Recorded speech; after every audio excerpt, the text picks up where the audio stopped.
Hello and welcome to this episode of the Tourism Hub podcast.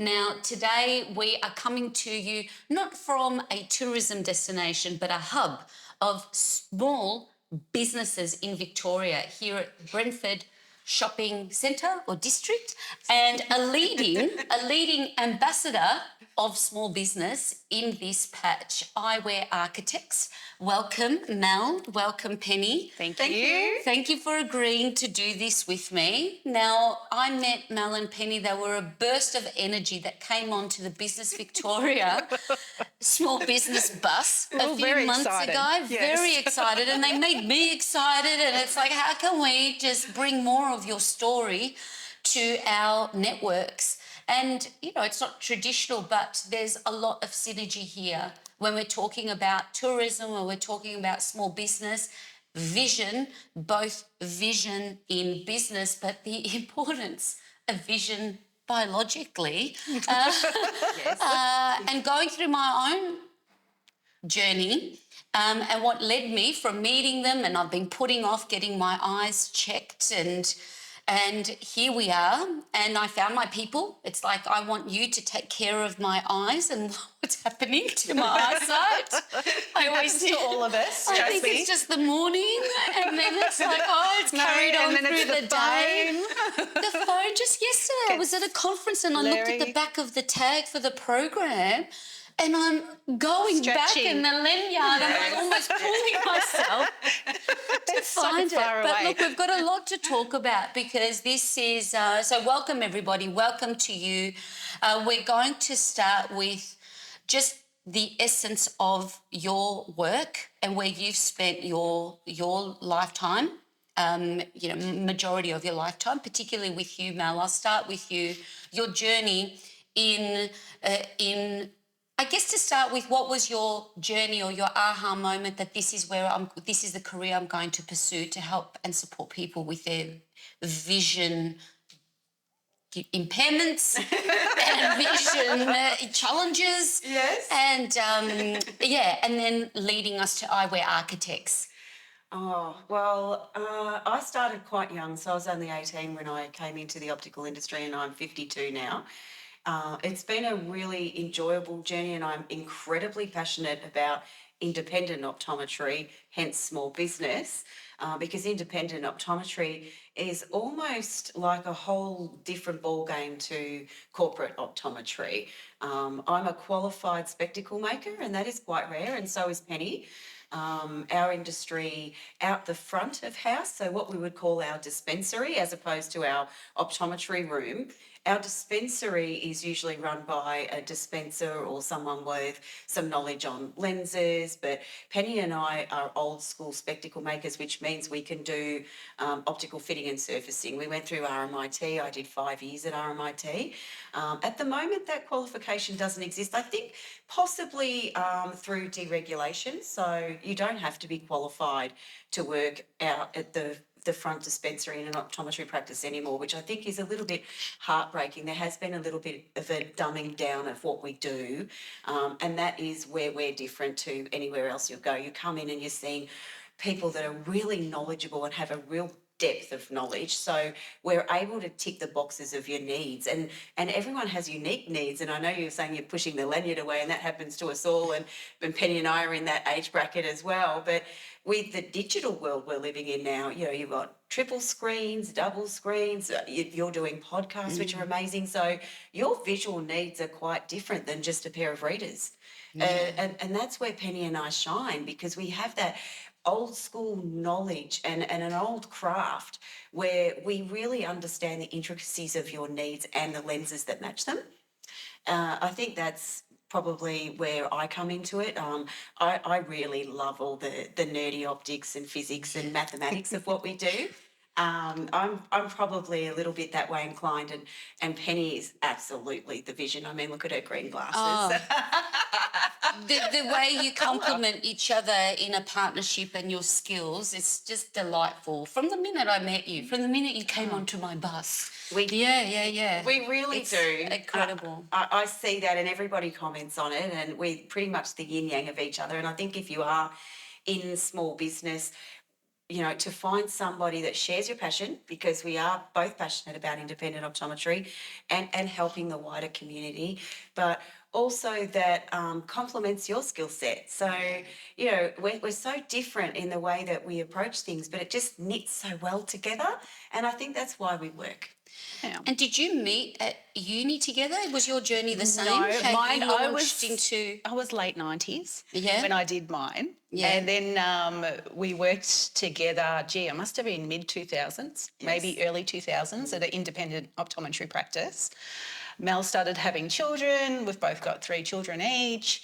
So over the, 25 years or so, we've kind of been, 20 years that we've known each other. We've worked together on and off, but we've always known that we were meant to do something together. Yeah. We've always known that. We've always said that the whole time. And then, of course, COVID hit and we're in different situations. Mel was working in practice. I was repping for a business for frames. And I guess I came to a point where I was missing my kids, travelling a lot.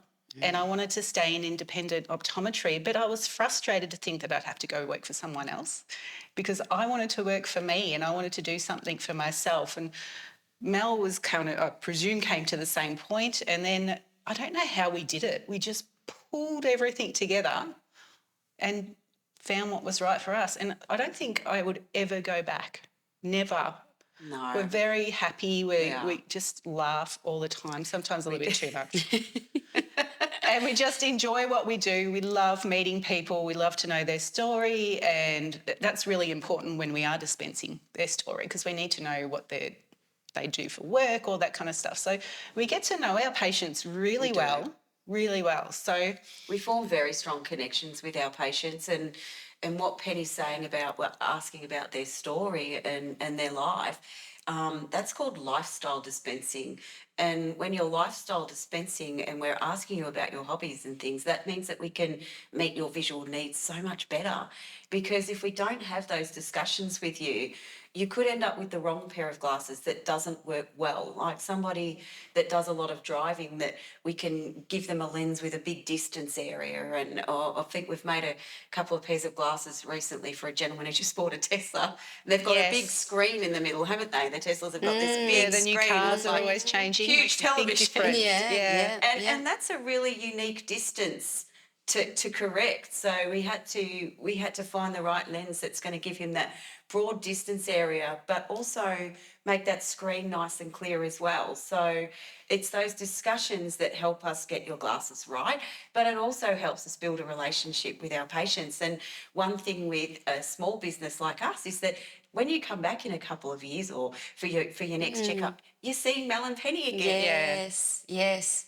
Oh, I love that. I didn't even think that was a term, and everybody can relate from a lifestyle dispense. Yes, very important. And your customer journey in the same way, whether it's, you're giving a patient experience that they wouldn't otherwise have elsewhere. And now for myself, and that's what I had shared with you when we first met, I knew I had an issue, but it's just like any business, whatever industry we're in, we talk about the visitor experience, customer experience.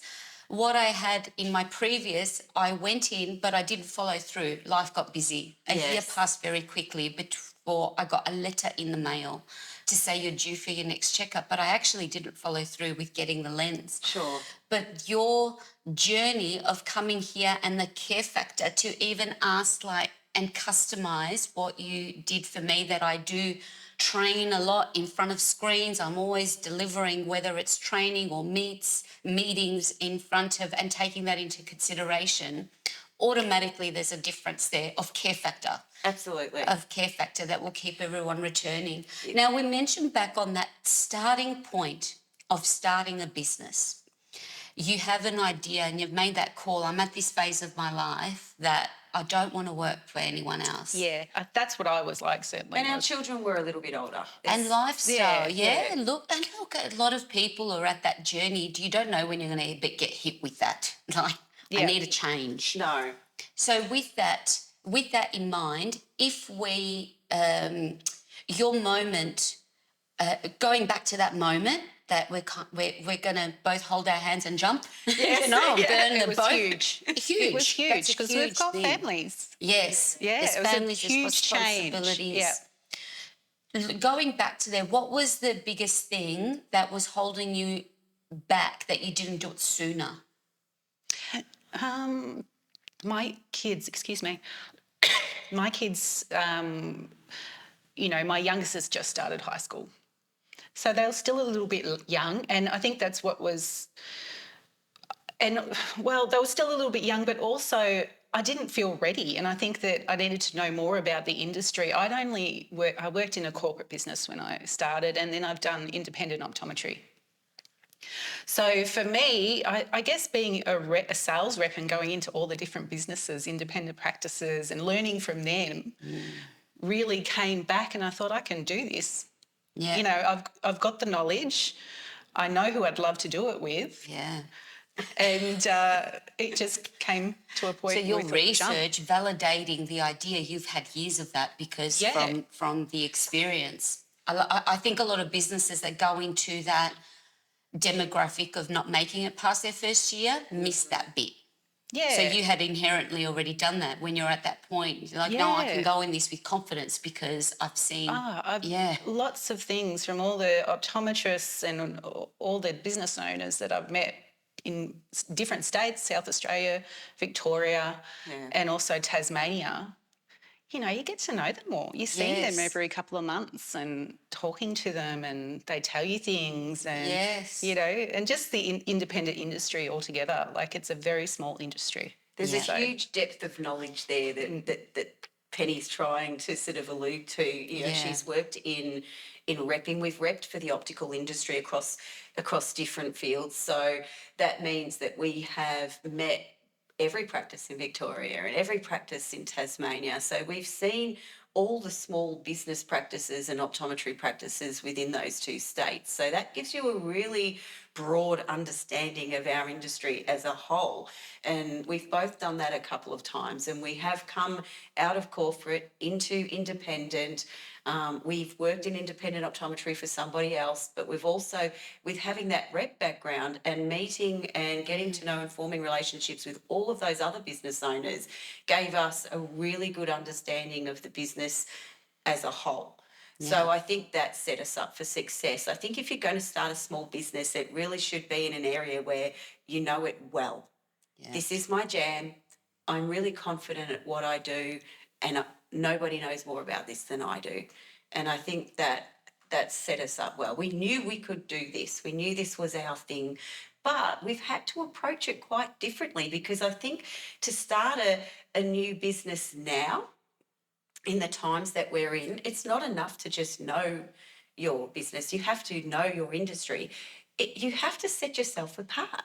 Mm-hmm. You have to be a little bit different. Mm-hmm. And, I think Penny said to me somewhere around the beginning, I remember, I think when we were, yes, we know lenses, yes, we know frames really well, but what's this Google business? And so much to learn. Oh, look at all these new social media platforms. We're not young, they're foreign to us. So huge, steep learning curve. But Penny has this amazing attitude of fake it till you make it. Oh. And you know what? When you're faking it till you make it at the start, you're learning, and suddenly, you become quite adept at those things as well. So we jumped into those not knowing a huge amount, faking it till we make it, and then all of a sudden we realised that we were making it, but we did things a little bit differently. We tried to be creative in our approach, and we certainly had a little bit of fun with socials. And optometry is quite a conservative. We're healthcare providers, and that is what we will always be. But certainly if you hopped on our Facebook or our Instagram or our TikTok, we have a bit of light-hearted fun, and there's a little bit of comedy there, and I think that has stood us in good stead, because that has set us apart as, wow, look at those ladies. And I've noticed that a lot of other small independent optometry businesses are following us on social media, because we have got what I would call a fresh approach. Yes. We're tackling it a little bit differently. We're putting ourselves out there, and I think that was key as well. being Penny and Mel. Yeah. And being real. Yes. And that's difficult to do. It's difficult to get in front of a camera all the time and speak, and just seeing yourself on camera, that's really makes you quite vulnerable. Yeah. And that's hard to get around, but you just got to do it. You just got to jump in and do it beautifully. Yeah. Oh, look, but I can relate. I remember at the start when there's no one there to press the play button, I'll go, come on, Despina, you can do it. I would always go, if not you, then who? Yeah. If not now, then when? And I say that to businesses all the time, because you find yourself suddenly the buck literally stops with you. So if we want to supply our community, we have to also create demand and put ourselves out there. And what I love about the fun and authenticity that comes across, what you see, number one, is what you get. You're not getting a different Mel and Penny when you meet you in person to what's online. But I also love how you're really using these channels and networks. They're organic, they're free, you're building a community, but it's also a great way that you're using it to educate the importance. Like I will always, I think of you and that TikTok you did about the funk that can grow under your eyelids. Like if you don't take your makeup off. And it's the same with, now with daughters and having that, getting really into it, just having that good habits of practice of taking your stuff off. Yes, take your makeup off. Take your makeup off. Very important. Oh, very important. But that's what it's about. It's about edutainment or edu-marketing. Oh, I like as it. Much Edutainment. as boom. It is. It's educate. You're educating, but you're also creating really engaging, entertaining content, which is excellent. When we are creating the content, we do tend to not overthink it. I think that's really important. Yes. If you stage it too much, you don't come across naturally. So we just kind of jump in. Like usually it's the first, maybe second take, and that's it. We just go for it. So I think that's really important. And that was a great example. We're on the bus. I'm having another session with another business and I just hear like hysterics behind the bus. They've just seized the moment and did a vendor bus is coming. Like it was just, but this, I think that's also like we talked extensively about the importance of a strategy, but seizing moments where you just feel it, getting it in the can and just go for it is just as important. Now, coming back to industry, now we are all a little bit like in the tourism industry, we just think we support small business in a different way, just like you saw the program from Business Victoria to put out mentoring and training. As an industry, we do that, and we have a lot of businesses that not necessarily, they could be optometrists all their lives or accountants, but then come into business to open a bread and breakfast or a winery or something, a passion project because they love to travel. It's something that they've always wanted to do. How does that work? Because I think it's really interesting when I speak to a lot of businesses in tourism or visitor economy, tourism, hospitality events, there's so much available to them to support and champion. Do you find is that the same landscape nationally through your associations? Wow. No. Probably not. No. I mean, there's a couple of it's groups. quite divided. Yes. So you've got your Optometrists Association. There is a Dispensing Association, which does try and help train dispensers and give them some kind of knowledge when they're working in this kind of space. There's also some groupings as well. So like you have your IGA supermarkets. Yes. There are a lot of optometrists that join buying groups. There's Provision is a really big one. Yes. So that's for optometrist-owned practices, and they can link together, join and become a Provision member. Yes. And then under that Provision banner, which works similar to IGA independent supermarkets, but obviously healthcare, Yes. they provide training, support with marketing. They might have marketing experts. They have buying power, so you might get a little bit of a discount when you're buying a frame. Yes. Because as an independent business... It's like a franchise kind of model sort of?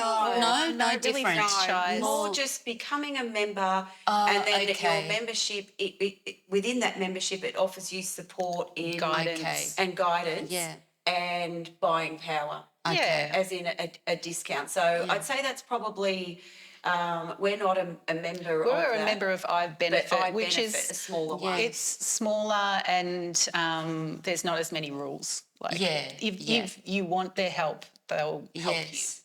Look, I highlight that because I think any other industry-specific businesses, when you're part of an industry, looking at your associations or the lay of the land of the industry that you're in, and seek out what is the right membership model that's for me. Like I know in our industry in particular, it's abundant, I feel. Like, yes, we have our challenges, but I think for small businesses, it's important to know that that's not necessarily the case everywhere. If I speak to, if we just go to the bakery across the road, how are they supported? Are they part of an association for bakers? Unless they're a Baker's Delight, perhaps, how to market and get them to the Brentford Shopping Centre. Yeah, fantastic. So it's just like going beyond what industry you're in. Now, what I also sensed, and the way that your local MP spoke so highly of you, that we met. Love John, and John loves you. But it's just another layer I want to bring anybody that's listening. That's very valuable. Yes. I cannot stress how valuable integrating into your community is. Yes. You have to put yourself Number out one. there. It's not enough just to open a door and wait for people to come. You have to integrate yourself into your local and wider community, and that's something that we've worked really hard on. So we actually joined a Women of Whitehorse social and business group. That's been great. And that has been fantastic. Really great. So that's run by a lady called Jennifer, and we meet up for lunches, or they might have a little event where you might go and learn about someone else's business. Penny here is the president of the Brentford Square Association. Oh, go Penny. Yes. And President Penny. So good, yeah. And she's brilliant. And she takes her fresh approach to everything here into that as well, and she genuinely cares. So that's all volunteer based. You know, when you are dealing with an association like a little shopping strip, and little shopping strips, they do have their battles compared to the bigger shopping centres, but you don't think behind the scenes that there's a little association with volunteers trying hard to connect with their community. So we run Easter events. We had a big Christmas market last year, which was great. That was fabulous. Yeah. It was so lovely, and really seeing local the families children there. so happy and just it was a really great community event. Our local MP John is fantastic, I have to say. He came in fairly last year. And absolutely stepped in and engaged with all the small businesses. Every store, every shop. Stops and talks to people. I don't think he ever stops, but we thought, wow, what a dynamic mover. Really generous with his time, wanted to know about your business. So, of course, that was great to us because we wanted to connect with our local MP, and we wanted to learn and be able to ask questions. Hey, what do you think about this? And how could we do this? Because you've got to learn from other people. And Whitehorse Business Groups has been fantastic as well. Yeah. So we joined that very early on. That's our local council, and they have a group to help small businesses. And all sorts of small businesses. You've just got to find it. You've got to find it. And I think I hope anybody that's watching or listening can take away from that wherever, because, a lot of regions around the country, around the world, that are smaller, eclectic communities, there's always a shire or a council, an economic development, a local MP that you could go and make the effort to go and introduce yourself outside of what's happening with your regional tourism organisation or your state tourism organisation, that also in the same way that you're experiencing. So there's a lot of synergy there, but I thought that was an important one because I talk a lot about destination ambassadorship, but you're essentially doing the same thing with this patch of where you are as a community ambassador, and other people see that and say, well, they're achieving, success leaves clues because they're also contributing and putting in and giving back. So good. Now, the journey, like having this vision for your business, now we're into year What year are you? 3. Year 3. Incredible. Congratulations. Thank you.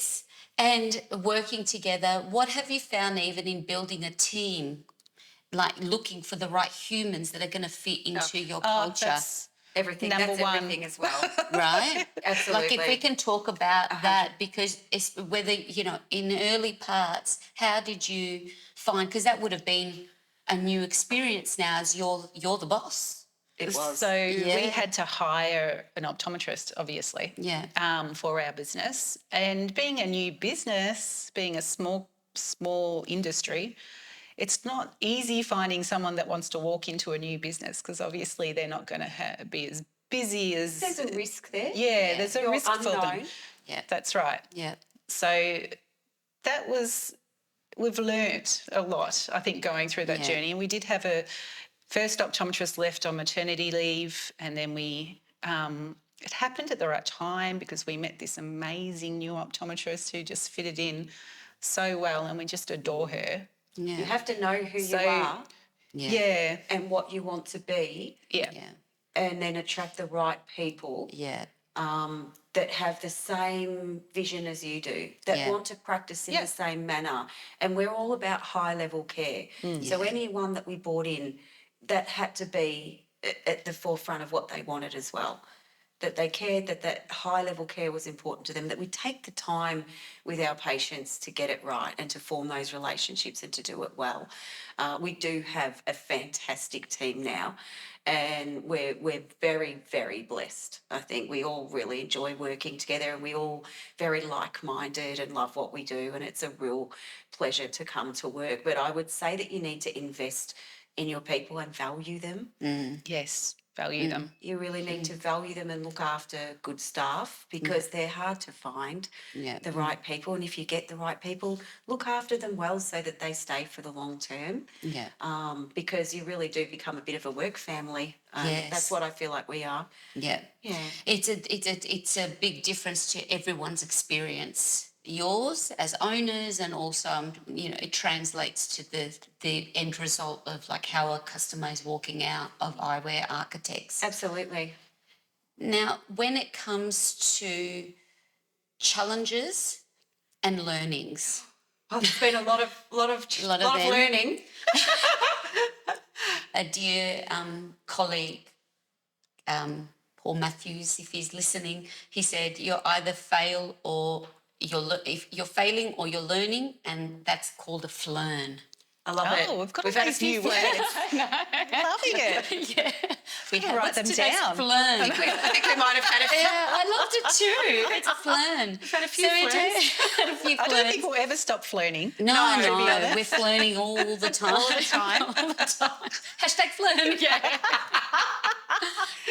So if you could think, is there anything that comes to mind in the journey so far of what's been a great For me, it's marketing. Marketing, That's been a big... Mel here is probably a big part of... we call her the ideas woman. Yeah. And I'm the doer. So I pull everything together. Yes. And usually what you see in our marketing and our posters, and that's usually something that I've put together. Yeah.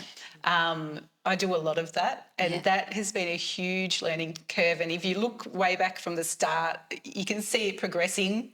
Yeah. And that's just learning what software's working best, and that's been huge for me. That's new huge. to us. That's completely new. And that's also part of that yin and yang, because I see you enjoy it. Like you're drawing on your natural strengths. Yes. We know each other's strengths. You know, because you'll say she can, Mel, like she's the one for that. She can just roll with it. You just need to give her a quick brief and boom, you've got it. Yeah. But then I get the sense you've been enjoying discovering the software or the tools, how you can practically do things. Any of those that you could share with us, gold nugget tools that you can't live without now? Canva. Yeah. Do you know what I mean? I didn't start with Canva. I started with something else. I can't even remember what it is. No. I do use CapCut a little bit for TikToks. Yeah. But Canva's been fantastic. And I believe that's an Australian It's an woman. Australian incredible story young that's lady. dominated That's the huge. world. And like billion. And it just, everything is so easy and user-friendly. And, I mean, you can use their templates or you can, you know, change their templates or you can start from scratch. Yeah. It's just, it's my world, Yeah. Canva. So marketing's been the greatest learning or journey for myself, you, that you've built this whole new skill set through this journey. But think that's the beauty of small business, of just starting out on your own. You just have to. You just get have to on dive with it, in. right? I mean, get in there. there was all the initial things like getting to know Medicare and all the background business things. Google we business. did Google business, Google stepped business into that. That was big. hard at the start. Yep. So and there's things that we learn as soon as we have someone in or we're talking to someone that's kind of in the marketing industry. We're asking them questions and they're giving us ideas. And I think we learnt the most from you, though. yeah, I'd say so. 100%. So if anybody has the opportunity, the business buzz with Despina, I would take that up. How about you, Mel? That's very. How about you? Any that come to your mind in your journey? I learned to stay in my lane. And let Penny do her thing. Because what would take Penny 5 minutes would take me 3 hours and it would look terrible. Trust, right? Especially in a partnership, whether it's any relationship. Because partnerships too, I think I did have that in mind. Just having a good business partner. Yes. They're not all good stories either. No. In business, but you see, how do you protect this? Like, is that a conversation you needed to have? Is that going too personal? It's not too personal. We haven't had that conversation, but I have thought about it in my mind, and I think that all comes down to respect. Yeah. But I admire Penny. And knowing your lane as well. And knowing your lane. Staying in your lane. Staying in your lane. Yeah. Because that's a truth bomb in this too. Stay in your lane. Mel does all the writing on the socials and things like that. And when I try, it's just like one sentence. Yeah. So I started using AI chat when she wasn't here because I was lost. I'm all words, Penny's all vision. Yeah. Goes Put together Mel in front of the camera, say, I want you to talk about this, bam. Yeah. It's done in one take. It's just how we roll, whereas put me in front of the camera. Not anymore. I'm getting used to it. I'm getting better. We are moving, getting so much better. Look, and again, as your customer going through the journey, it was seamless the way you roll, because it's like, okay, we've done this part now, the scientific part. Yep. Then coming to see you, Mel. Yes. We came and it's like, you're doing the measurements and like, because you're getting something literally made, custom made for you to your requirements. And then like, I loved the honesty. Penny is just like... I'm known for it. But you want that, because I think that's why I procrastinated and I didn't walk out, because there was not... You just want someone to command what's going on here and go, this is for you. And that's what happened that day. We just all worked together to come out with a solution, and it felt great. So that was... Don't go thinking that's not... That's a positive. I've got quite a reputation for that. But Penny's very gifted stylist. I think with that, the vision and the marketing, she's a very visual person and she can put things together well.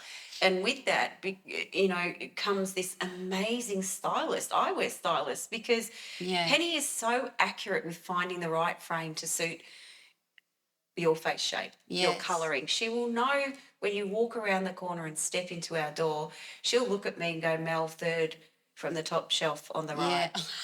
And I can tell you now, 95% of the time, that is the one. Yeah. She'll nail it first, but then we have to work with how you feel about yourself. Yeah. And What are you comfortable do you want wearing in your glasses? Yeah. Are you comfortable? Did you want something bold? Did you want something to blend? I mean, you have a fabulous personality, so we had to go a bit bold with you. And also with all your Zooming and your podcasts and things you do live, just to have a bit of wow on your face. It was so fun to help you find a frame. That was fun. And look, going into the I'm calling it biological vision of what we need. Yes. And this transition, I'm going through it. And I've been to 3 conferences in the last 5 days, and I look around and there's a lot of glasses in the room in our industry. All of them are centred around tourism. So I thought this is not this is not a conversation that is going to not benefit anybody that lands here. What's happening to me? I can probably First, I was waking up thinking I had conjunctivitis and my eyes just need to warm up to the day, like because things are so fuzzy. Like, so I thought, I'm getting sick, but then it's like every morning's like that. And then just started feeling the strain, and then just feeling like lettering is getting smaller. Yeah. And I need to write letters to people to just say, how do you expect anyone to read this? And everyone's like, you're in denial stage. You need we see quite a lot of denial. Yes. Yeah. It really, there's nothing deteriorate. Well, there is a little bit, that's a lie. Basically, we have muscles in our eye that allow the eye to focus from a distant object to a near object. So the muscles pull the lens and it becomes a thinner lens, and then they release it and it becomes a thicker lens. So thicker for focusing close up, and then pulls as you go to focus in the distance. You lose a little bit of that elasticity as we age, but it doesn't sort of spontaneously happen in your mid-40s that elasticity just goes. They're super elastic when you're little. So you know how newborn babies focus here, at their mother's face. They're focusing really close, and then you see the kinder kids are always down there colouring really close, and primary school's about here. Yeah. High school's about here, You're seeing a theme here. Yeah. 30s is here, and then 40s, that super elasticity that you had as a child, which enabled you to focus here and here and here, that sort of starts to become less elastic all through your life. But suddenly when you hit your 40s, your arms aren't long enough anymore because you're holding things out here. And that's where you need to come into the optometrist, and we just give you a little bit of visual help to bring it back up to here. And if you don't do that, you can end up with just eye fatigue. Your eyes are exhausted. They've been working too hard throughout the day to try and bring it into focus, and you're better to come and get some glasses and make your life a little bit easier. There certainly is the number one myth that we hear all the time is, I don't really want to wear glasses, they're going to make my eyes worse. That's actually not true at all. Good, some myth busting. It's a myth buster. Yeah, there's 50, 60-year-long studies now, whether you wear your glasses or not, that elasticity is going to keep deteriorating at the same rate. So you might as well get a great pair of glasses that are going to correct your vision. Your eyes won't feel so tired at the end of the day. You'll be able to function well. It just makes life so much easier. Yes. But glasses aren't the only option. I mean, we love eyewear, but we see a lot of contact lens patients too. Yeah. And there's multifocal contact lenses now, and lots of options. That's another surprise that so many people I've been speaking to that can't wait to get my new glasses. Yes. They're like, I wear contacts. Yes. Oh, really?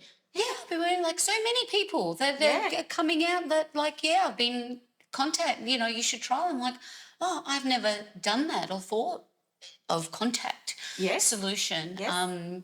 But I am excited. I don't think I'm there yet, but who knows, down the track, that could be the next part of the journey. Especially if you're speaking in a big crowd of people and you need to read and you need to look at them. Multifocal contact lenses another are level a great of option. freedom or And a lot of technological advances in that area now. They're so much more comfortable and easy to wear, and lots more options. Yes. In terms of how young, should I have gone to do this sooner, and would that have helped me in any way? No. No. I'm at the same stage as you. Yeah. So when we opened this practice, I had a little minimal reading script. Everything was a little bit harder, but it can change quite quickly, and it did for me. Yeah. So mine's gotten stronger and stronger. But I don't think coming any earlier. It was just really a case of when it's bothering you. Yeah. But you should have a regular eye test, every like a 2 health years. check every 2 years. So you're coming to the optometrist when you have a visual need, like, oh, gee, I'm really struggling to see this. Yeah, absolutely. But you really should make an eye health check at minimum every 2 years. And that's if you don't have a family history of something, because there are a few nasties like glaucoma. It's asymptomatic. So that's really scary. There are some people that come in and we do a pressure check and they have absolutely no idea that they even have glaucoma. Now, if we catch things like that early, they don't become a problem. There are treatment options, great treatment options, and we can see you through that process. But if you're not having the regular check, those things don't get picked up, and then you can actually lose vision, and we can't get that back. So I That's think irreversible. it's irreversible. Yeah. And it could have all been avoided just with a regular health check. Yeah. I think it's really important when you've got young children as well before they start school. Very important. I mean, the maternal health nurses do a little check, and if they feel there's any problems, but I think before you start school, it's really important because a lot of children can't tell you that they can't see well because they don't know any different. Yeah, that's So normal. it may be nothing, but it's good just before they start primary school to start their seeing the optometrist, even getting used to sitting in the big chair and, talking to the optometrist. Yeah. That's really important. Very important for kids. You don't want to start school with, behind and struggling because you can't see properly, or it might even be a tracking issue that doesn't always mean it's blurry. There's different types of eye problems that we can detect early and even treat some of those so that we won't need glasses further down the track. Yeah. There's so many advances with children with myopia, just things that we can do to help stop that from getting worse. Yeah, just make it a regular thing. A regular thing. Yeah, I definitely, and just speaking of children and adults to that point, about what screen time is doing to our vision.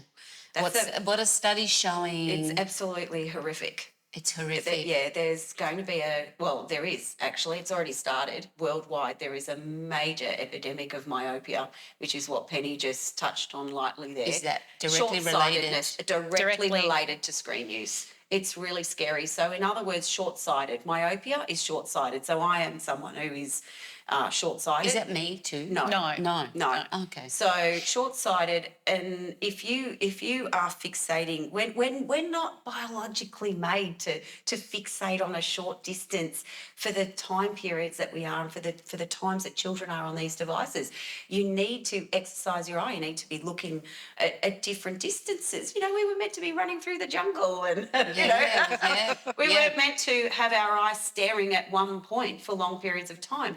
So that can actually change the whole way that your eye functions and cause you to become short-sighted. And short-sighted means that, yes, you can see here, but you're losing your distance vision.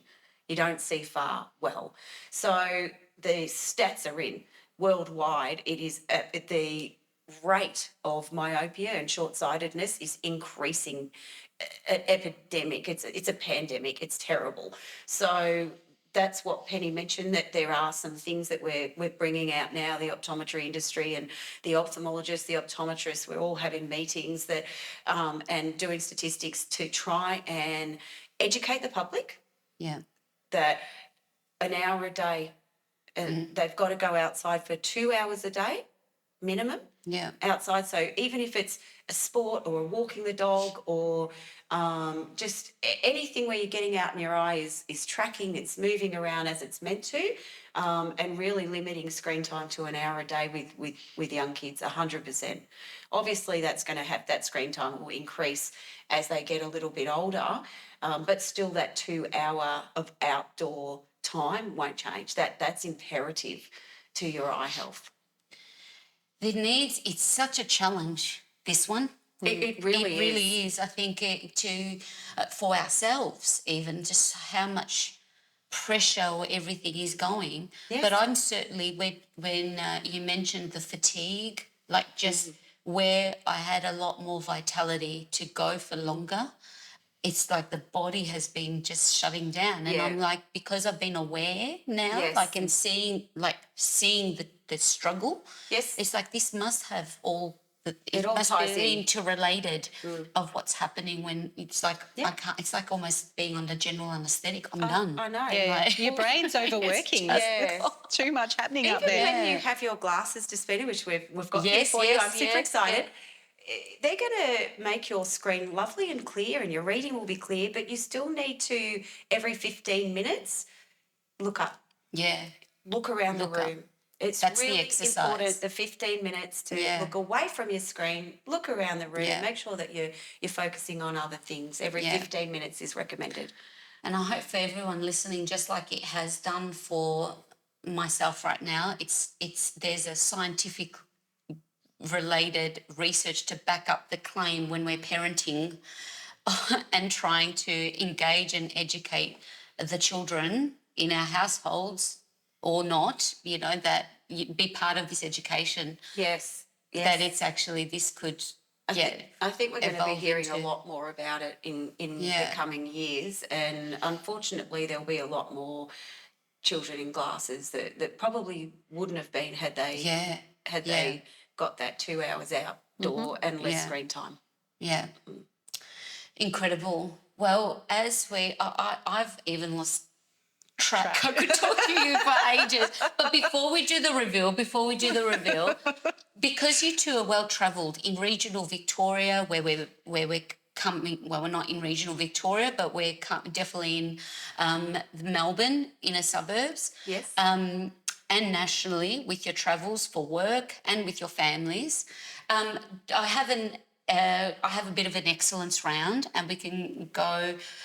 Before I do that, just for both you, and I'll start with you, Penny, what has been great visitor experience for you? What can you think back to in terms of what you look for in whether it's a hotel or a holiday or a destination when you travel?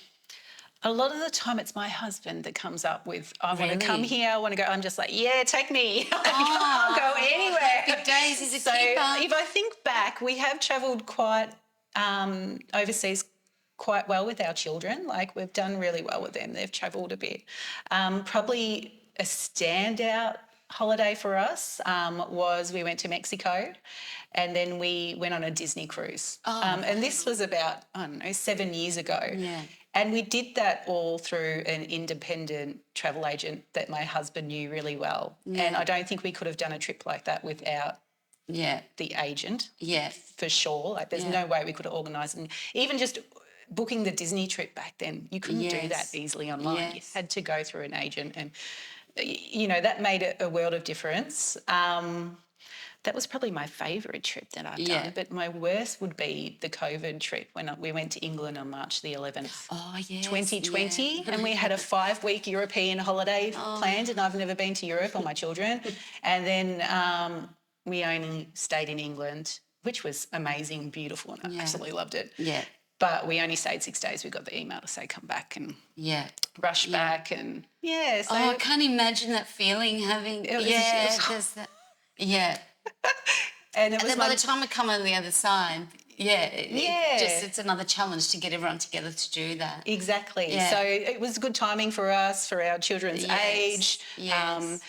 It was my husband's 40th. You know, we were going to be in Paris. Yeah. All that kind of stuff. You plan it for a year. Yeah. Down to a T. And we just ended up coming home. Yeah. Even though we loved England and York and all that kind of stuff. There was so much uncertainty. You just want to be home in a time like that. It's interesting. Just recently I heard, even from a business perspective, there's been like this almost like post-COVID complacency now. Like, we all got really innovative in business and did things differently, through the disruption. But now there's been showing that, post-COVID, that's something that's also coming through. But that is just, you first told me that. But but health, we all comes first. And when you're travelling with your children, you're not as risky. You're not going to take the risk that you might. That is so true, so true. What about you, Mel?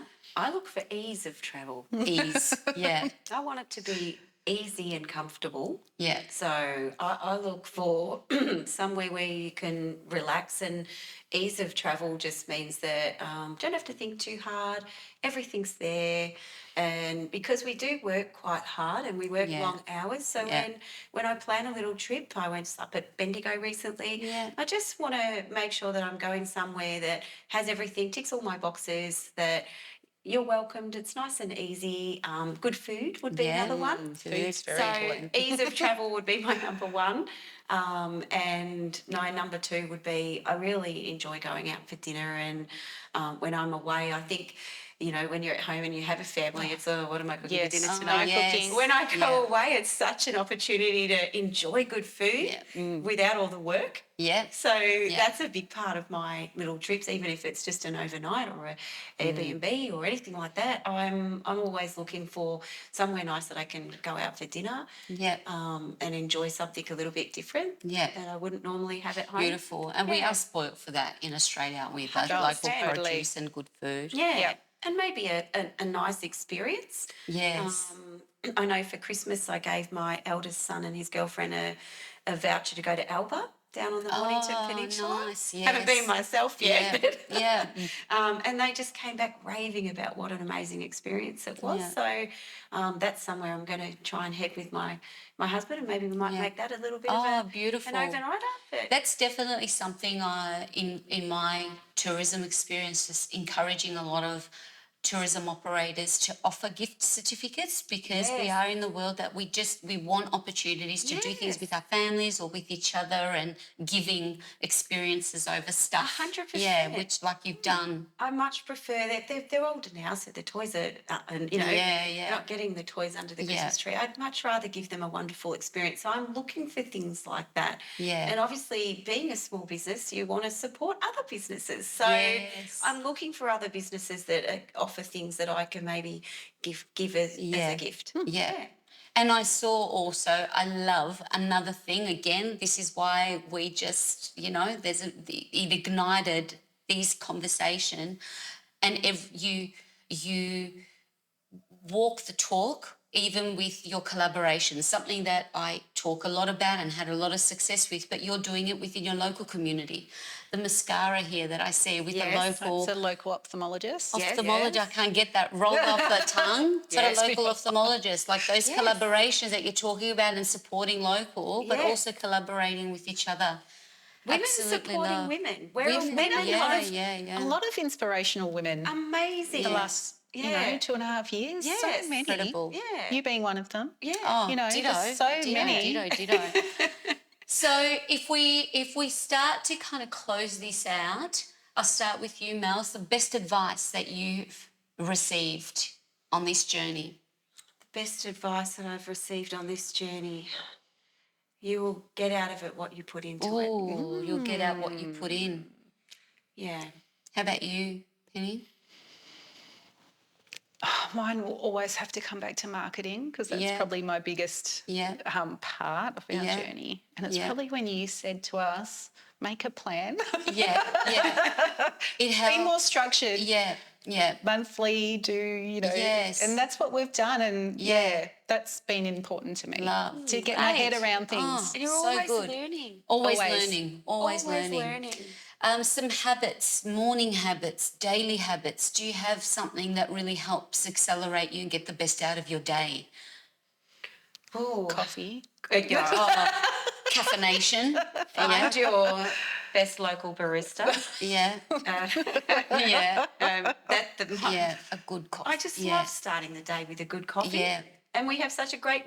That's another bit of our building a community. I hate to say it, but Yes, our using our chatting local with our local barista businesses, while we go and get our morning coffee Yes. has resulted in all sorts of patients coming to us that listen to us, engaging with her in the morning. But I mean, I am a bit of a coffee addict, and I love to start the day with a good one. So it's a little bit of a ritual for me. Yeah. And we have a coffee and a bit of a chat if we get time in the morning. That's right. With our optometrist, Bavini, we always have a laugh. Yes. And Yes. That's good. It's a natural habit that's evolved, but it's an important part of the day. Yeah, you have the coffee. We do that early, because once we've had that coffee at 9 o'clock in the morning, because that's when we do it.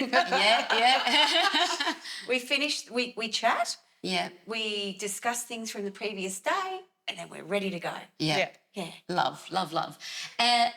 Now, we've talked about some internet resources. Any books, go-to books that have changed you or had an impact on you? Well, Outlander, that man's sexy, but it's not business related.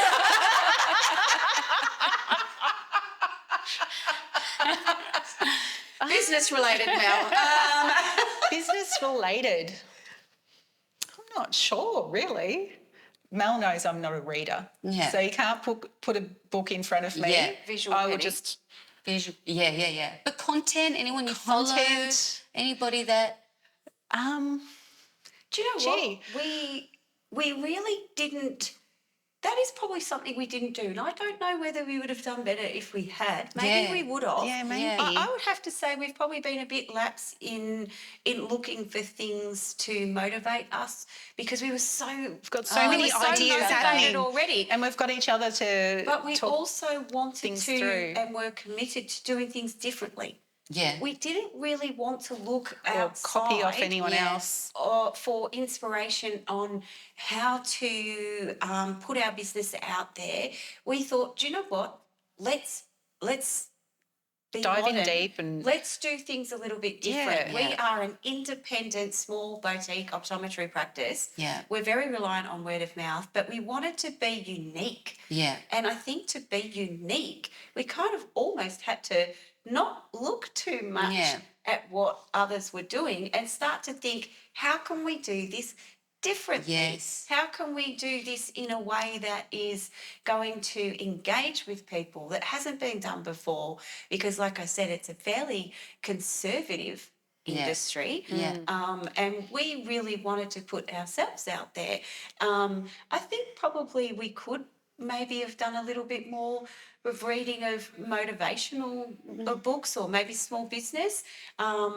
Probably might go and do that now. I think, look, you're an active participant in your community. I think there's, from the other side of the coin, you could do all the reading that you want, but unless you kind of just get in there giving things a go that you have, it's rope learning, isn't it? Like Yes, you're just, that's what it has been. You are really, and just the energy is palpable between the two of you. You can see, like, I think it almost, I see partnerships like this, and there's envy that you've gone through the path alone, where you've got, there's a lot of benefits to finding someone to go through this, because it can be lonely too. And for those that may be feeling like that, like it doesn't still finding someone within your community to have those coffees, have those chats, 100%. making the effort to go out and connect can make a big difference. It I've would make certainly all found the difference. that. I really think that you nailed it there.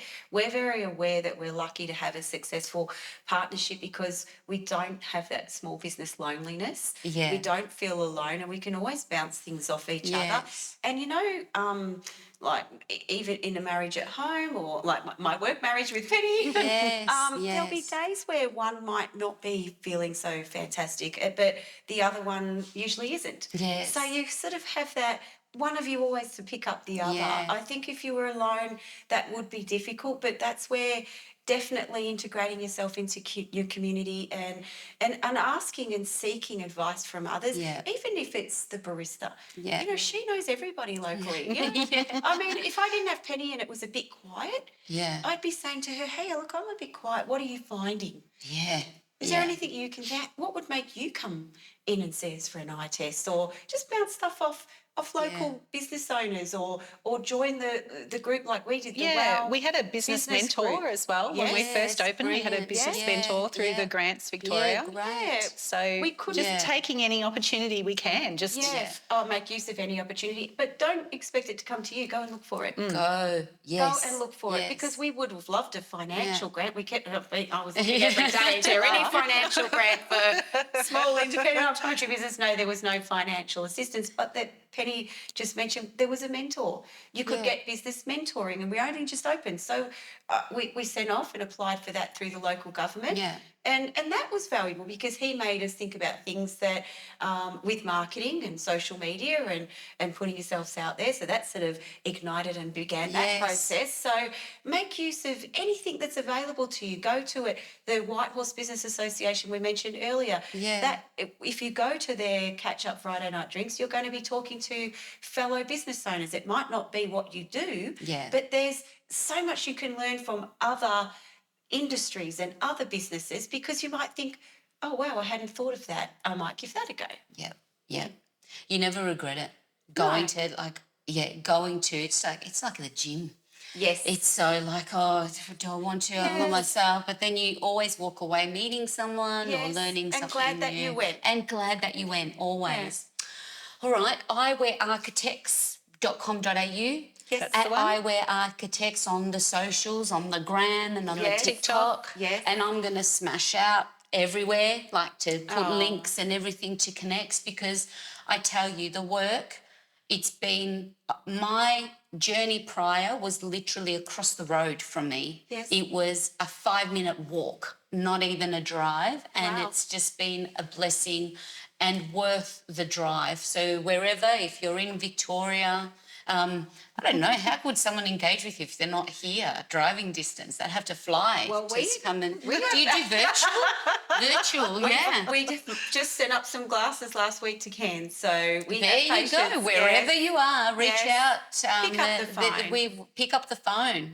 Yeah. There's that's the beauty of having a business in 2024, isn't it? There's Yes. no barrier. Yes. No. Yep. No Okay. barrier. So I thought, well, we'll save it till last. We'll end with the reveal. These poor babies. Just like, Well, Gonna be a Despina, whole new so world. let's go through. Look, oh wow. you have a wow personality. Yeah. So you have wow eyewear to go with your personality. A beautiful Italian-made glare frame. It's actually a one-off frame. You won't see this anywhere else.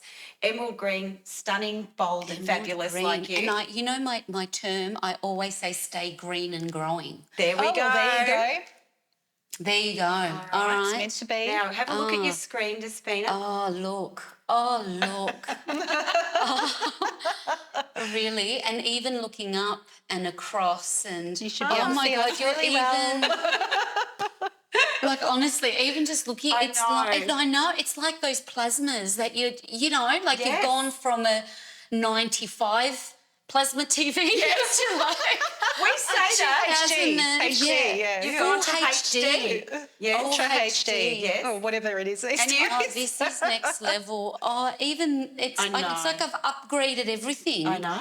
The laptop. And you've got a beautiful blue light anti-reflective coating, so it's going to block out all the screen blue light for you. 100% UVA, UVB. We went for a Zeiss lens for you, but it's actually one of their occupational lenses. So you can see me nice and clearly because I'm about the distance that you'll get to in the top of that lens. Really good for screen-based work. Yeah. And then when you look down, you'll be able to read whatever you need. Only yesterday. It's like now it's going to be like a challenge. How small is it? Give it over. I feel like I need some... Can we just say how beautiful they look? We've got the green. They look amazing. Oh, Look, they can't make wait. you smile. They'll bring you joy. Oh, look, I just got a glimpse of myself. Oh, and I love. Yes. I'm loving the feeling anyway. The look is going to be the bonus. Like the fact that I already feel, it's that fatigue too. Yes. It's already lifted. Yes. Right? Yep. Yes. It's immediate, the feeling. It's immediate. Yep. That they were just feeling puffy and tired and... That's because you got the right lens. Got the right lens. Yes. I can see clearly now. Oh, no. Oh, man. We've got a list out the back of eyewear songs. I always So- I put Vision of Love. I did a real thing when I first came to do the whole process, and my real vision of love came to me. Good. It is a vision of love. Yes. All round. Yes. Like Yes. literally, but also just what you're doing. Stay on path, keep inspiring. You're going to you. inspire many. And I couldn't recommend this journey, and bring on the checkups to check in with you. Yes. But we'll always be connected on, on the 100%. grams while Yep, we're 100%. following and igniting your journey. So thank you. Thank you to everyone that is watching. This is brought to you by Institute of Excellence, the home of Institute of Tourism and Institute of Small Business. And what a great small business story we've just heard. Is there anything that we haven't covered that you feel we need to before we close out? Any parting words? Because I'd hate to walk out of here and say, like, I should have mentioned or should have asked. Do you know what? Don't regret not doing it. Don't regret not doing it. Yes. Because regret is awful. Yeah. You know, if you have a passion for something and it's niggling away at you, give it a go. Give it a go. Yeah. Love that. What a way. What a way to end that. Give it a go. Whatever's bubbling inside you, whatever it is, give it a go. What's the worst that can happen? Be You're brave. gonna flan. Need to be brave. Flan. I love it. All right. Big love, everybody, and big love to both of you. Thank you so much. Thank you. Thank you. Thank you.